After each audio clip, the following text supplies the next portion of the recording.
Avenger. The road to crime ends in a trap that justice sets. Crime does not pay.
The Avenger, sworn enemy of evil, is actually Jim Brandon, a famous biochemist. Through his numerous scientific experiments, Brandon has perfected two inventions to aid him in his crusade against crime as the Avenger: the telepathic indicator by which he is able to pick up thought flashes, and the secret diffusion capsule, which cloaks him in the black light of invisibility. Brandon's assistant, the beautiful Fern Collier, is the only one who shares his secrets and knows that he is the man the underworld fears as the Avenger. And now, the Avenger and the Department of Death.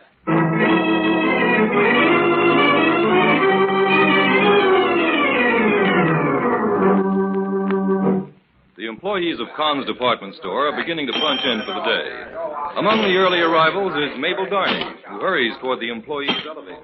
Oh, good morning, Mr. Kilgore. Morning, Mabel. You're in early this morning. My clock must have been fast. My, Mr. Kilgore, your windows certainly look pretty this week. Oh, thank you, Mabel. I've had quite a few compliments on them. Too bad I can't hold them over for another week. Saved me a lot of work. I'll say. I wonder what's holding up this elevator. I don't think Joe's come in yet. Now, where's the elevator?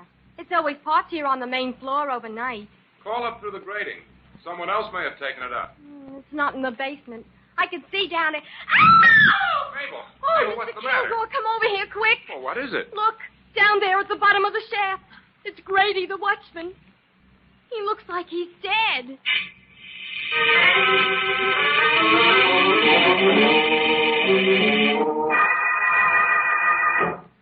You're right, Inspector.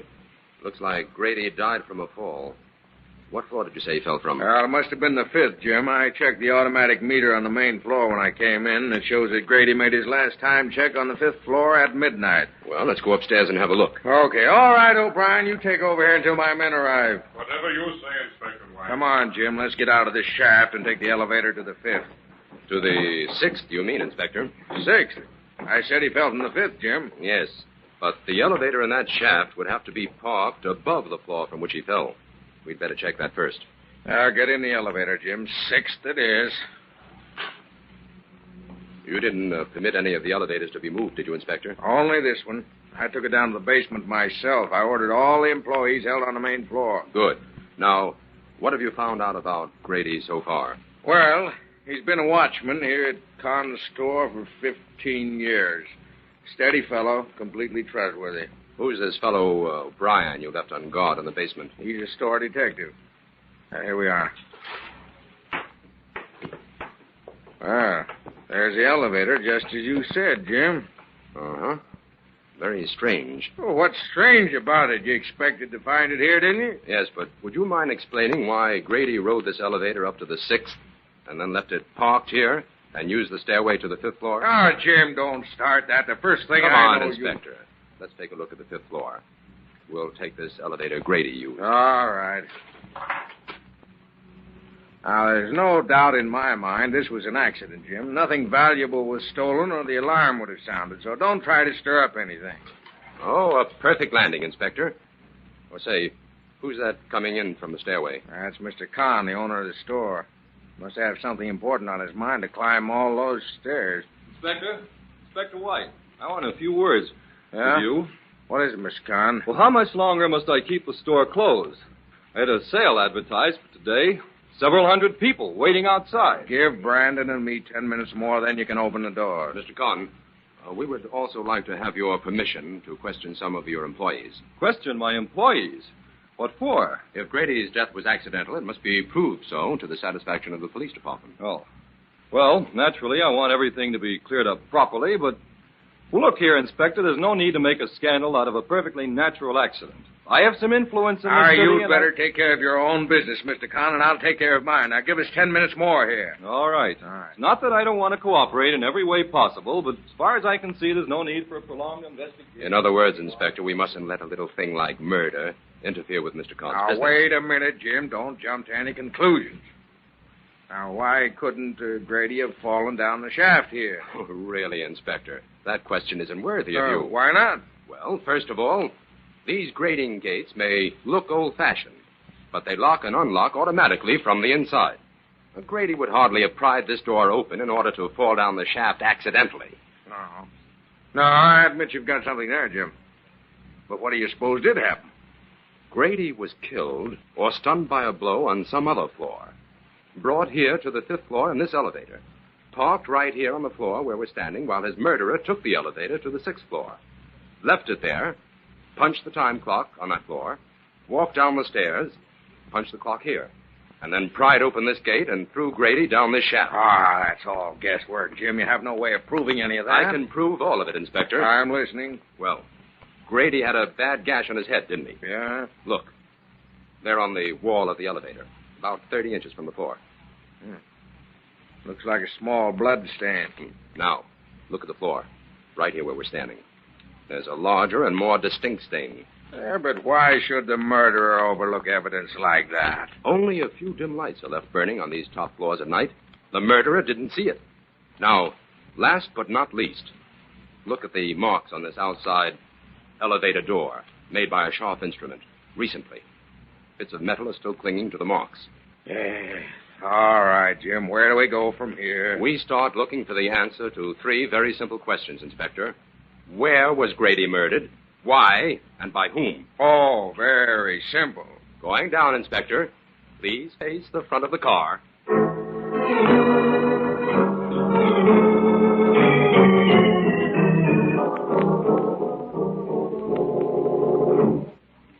Well, Jim, this is the first time I ever spent a whole day in a department store without buying anything. I've discovered that shopping for clues in a busy department store is practically impossible, Fern. It's almost closing time. Shall we call it a day? No, let's finish our examination here on the main floor. All right. Jim, what's in that little room next to the book department? Oh, that's where the vault is kept. Oh. Say, this room on the right looks interesting, Jim. It's marked no admittance. Oh, that's for us. Come on, Fern.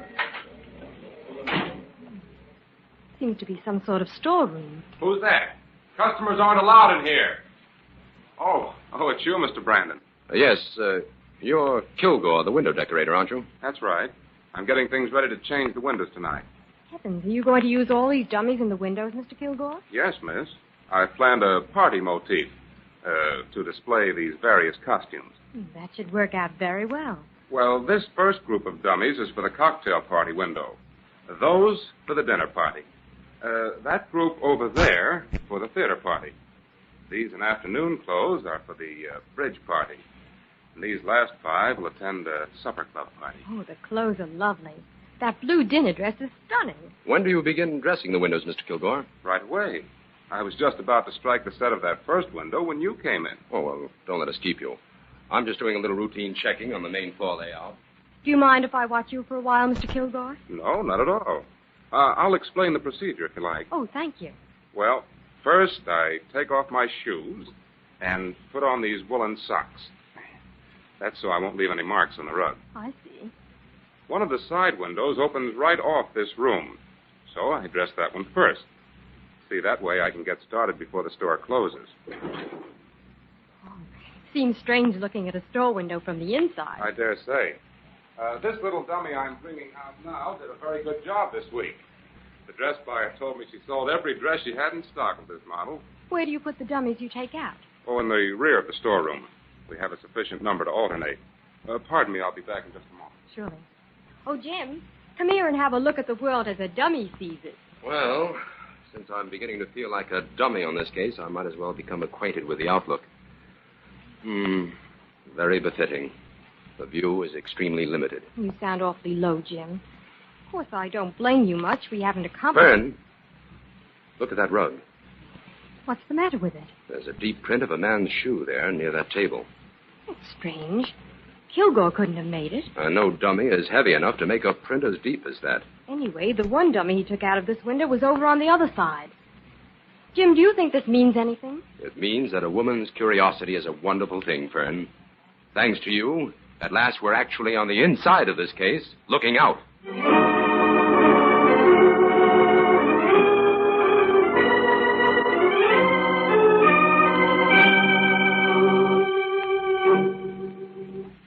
Mr. Shelvin, you're in charge of the jewelry department, aren't you? That's right, Mr. Brandon. Until just a few weeks ago, their jewelry was on the mezzanine. Why was it changed? Mr. Kahn decided to enlarge the department. There's more room for display here on the main floor. I see. You're planning a big diamond sale as soon as the new shipment arrives, aren't you? Why, yes.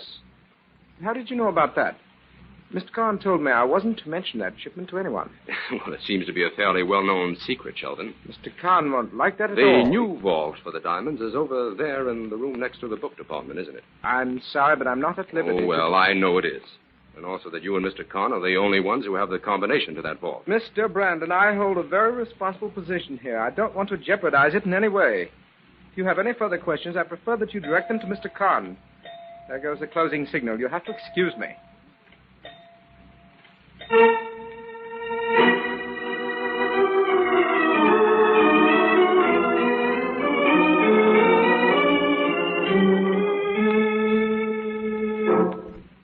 We'll just finish up this report, Fern, and then we'll go out for dinner. Oh, I thought you'd forgotten all about dinner, Jim. It's almost 9 o'clock. Well, the inspector will want this tonight, but we'll hurry it up. Where was I? You just finished stating that you were convinced it was an inside job. Oh, yes. Take this down, Fern. Ready? I intend to check thoroughly on all the store employees who didn't check out at the regular closing time the night Grady was killed.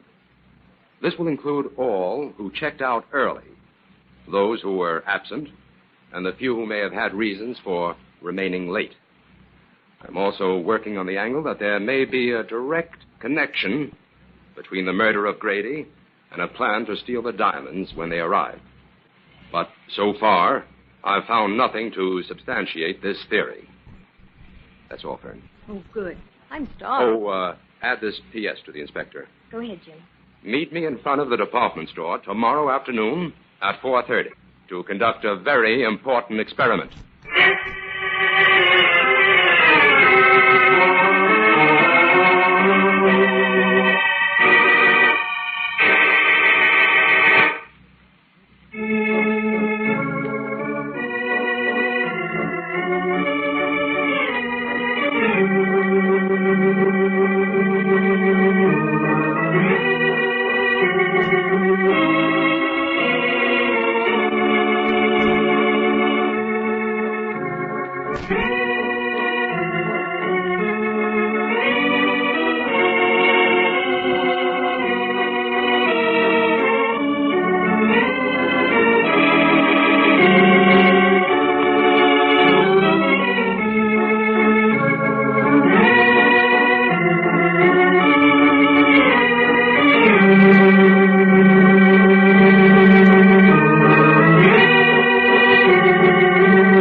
back to the Avenger and the Department of Death.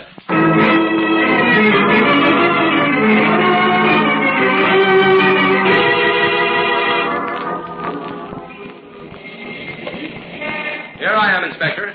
Jim, what are you up to? Why did you want me to meet you in front of the store? Inspector, we're going to pretend that we're two employees of Kahn's department store. We either checked out early or we didn't show up for work today. Anyway, we're outside the store according to our time cards. Now, if we're outside and can prove it, according to our cards, we can't be suspected of any crime that might be committed inside, can we? I suppose not. That's the kind of evidence that holds up in court. But what are you trying to prove, Jim? The purpose of this demonstration is to show that we can go into the store and remain inside after the store closes. All night if we want to. Yeah? Now, here's a complete list of the employees who were absent or who checked out early the night Grady was killed. We can discount the few who left late because they couldn't get back in past the watchman at the employee's entrance. You'll notice that this list includes a number of employees you've already met and whom we now have reason to suspect. Well, now we're getting someplace, Jim. Who were they? There were 15 all told, but the ones you know were O'Brien, the store detective, Mabel Darney, who discovered the body, Kilgore, the window decorator, and Shelvin in the jewelry department. And don't forget Mr. Kahn himself. He doesn't have to check in and out of the store. I'm not forgetting him, Inspector. He's on my list. Well, what do we do now? First, we walk inside the store, just like two ordinary customers. Then we make a very unusual experiment.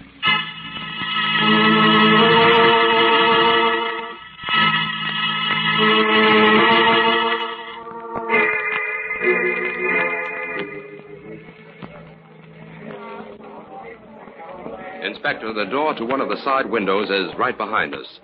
I'm going to open it now, and we're both going to step inside the window. Oh, of all the crazy ideas you ever come up with, Jim, this is the craziest. Come on, Inspector. We're invited to a cocktail party with 5 dummies. Hurry. Now what? Sit down on that bench. You'll be partly concealed by those 2 dummies. I'll stand over here behind this lovely lady in red. You can talk, Inspector. No one can see your face, but don't move. How long do we have to stay here, Jim? Until after the store closes. Maybe this experience will teach you not to make me prove everything to you the hard way. Well, where's Fern? Why couldn't she have done this instead of me? You're the one I have to convince. And besides, Fern is up in the toy department questioning Mabel Darney. Oh, there goes the gong. It's closing time. Oh, how much longer? We're going to stay here like this until everyone is left. Oh, this is carrying things too far. Be careful, Inspector. Don't move. One of those window shoppers is giving your suit the once-over.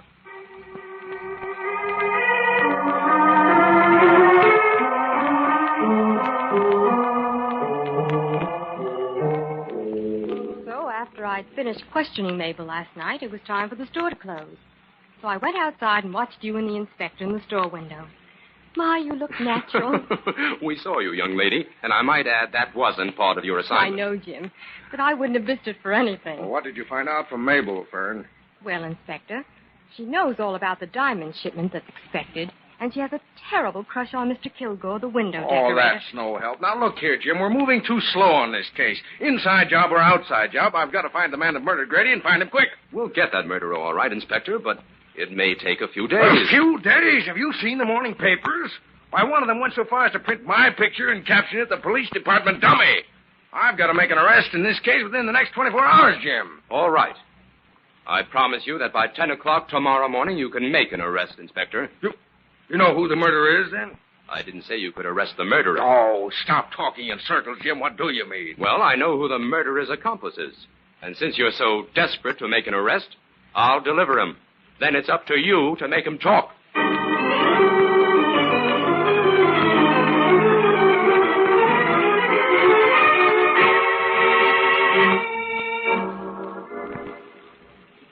Here comes Mr. Kahn now, Inspector. I hope you know what you're doing, Jim.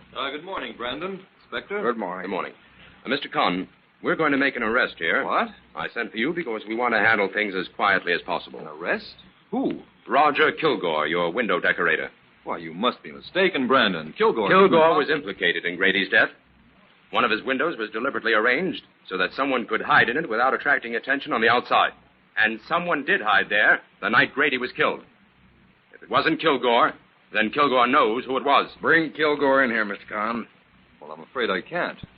Kilgore didn't show up for work this morning. What? Well, has he called or anything? No, not yet. Come on, Inspector. We've got some work to do.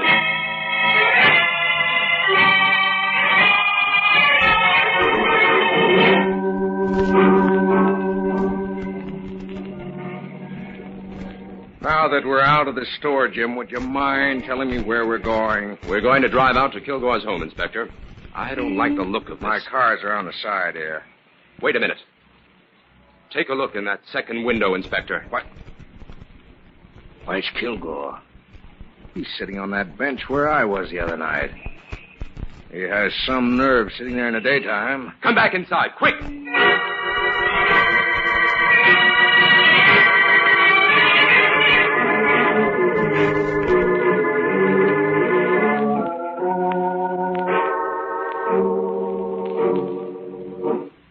That's the window, O'Brien. Open it up. Not so fast, Brandon. I have to have a good reason to open these windows. And I'll give you one. Kilgore's inside there. Kilgore? Well, what's he doing in there? That's what we want to know. Open the window and tell him to come out. Okay. Come on out, Mr. Kilgore. There's something wrong here. Inspector, come into the window with me. You too, O'Brien. Right, Jim. Sure. Say, Brandon, I don't like the way he looks. No. Kilgore has been propped up on this bench for hours. He's dead.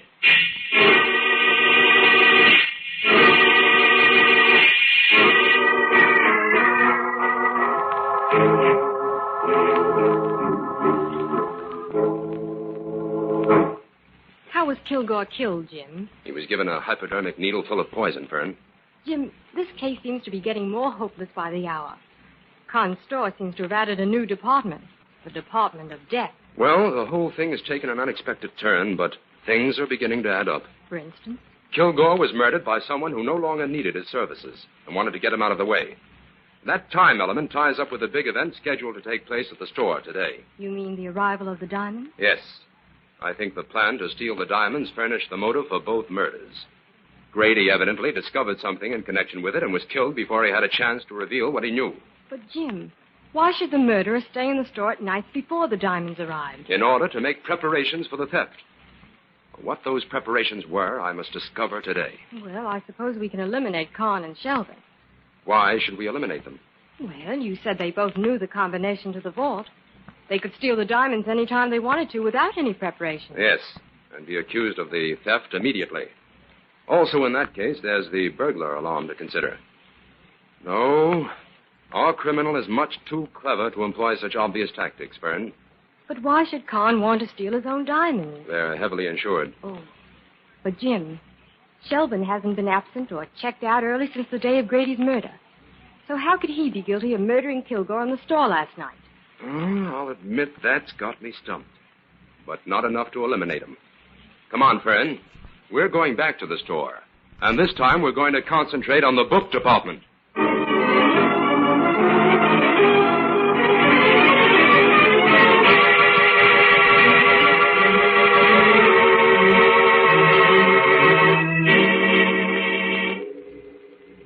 While we're here, Fern, I want to pick up a copy of Dr. Ledlow's book on crime documents. Oh, I saw it here in this large bookcase the other day, Jim. I can find it in a minute. Oh, all right.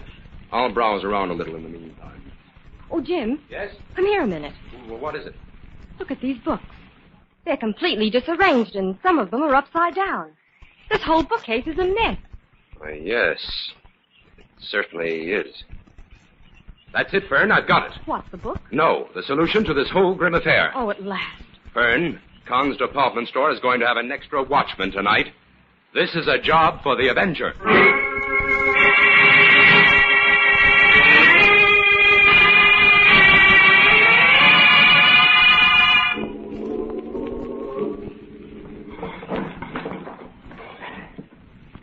Now, that bookcase is out of the way.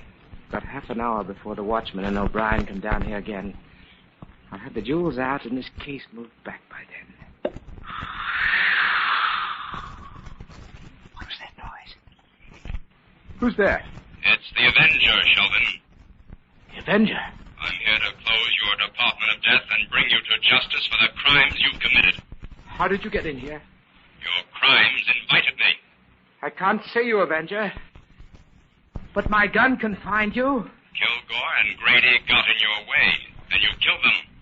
But you won't find it quite so easy to rid yourself of the Avenger. You're there in the corner, Avenger. I'll get you all right. An invisible target is no target at all, Sheldon. I'll find you. You're missing badly. I'll shut you up. Now you're harmless. Your gun is empty, Sheldon. What's going on here?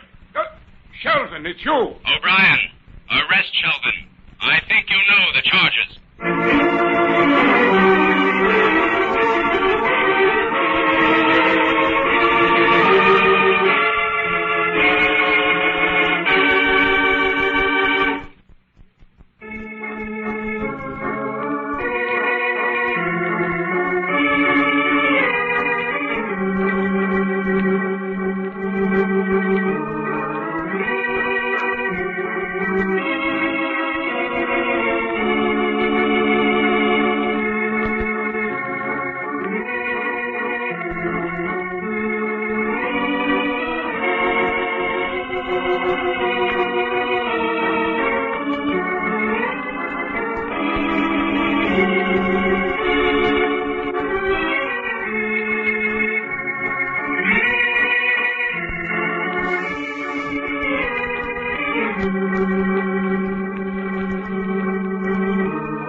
Jim.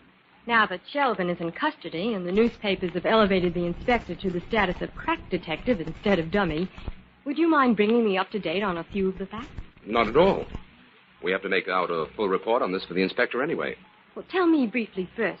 What was the clue you found in the book department? Well, as you know, the diamond vault was in that small room that adjoined the book department. The back of the vault was against that wall. Now, the other side of the wall, in the book department, was completely hidden by that large bookcase. On the nights that Sheldon managed to stay in the store, he moved that bookcase and went to work on the wall.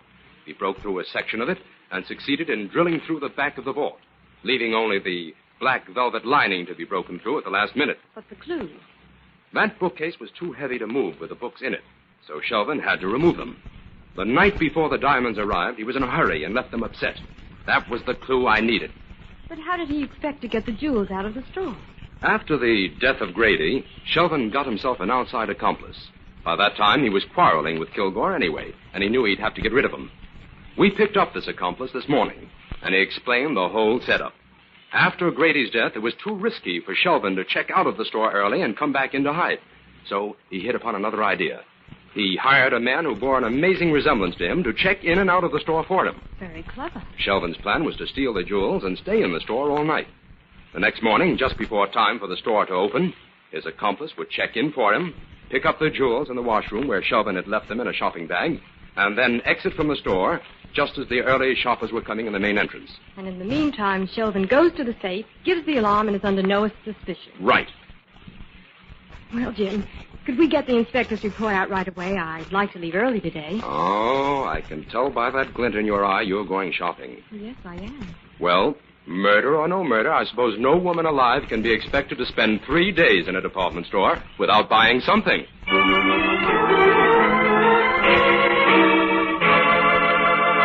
All characters, names, places, and plots used in the Avenger program are fictitious. Any similarity to persons living or dead is purely coincidental.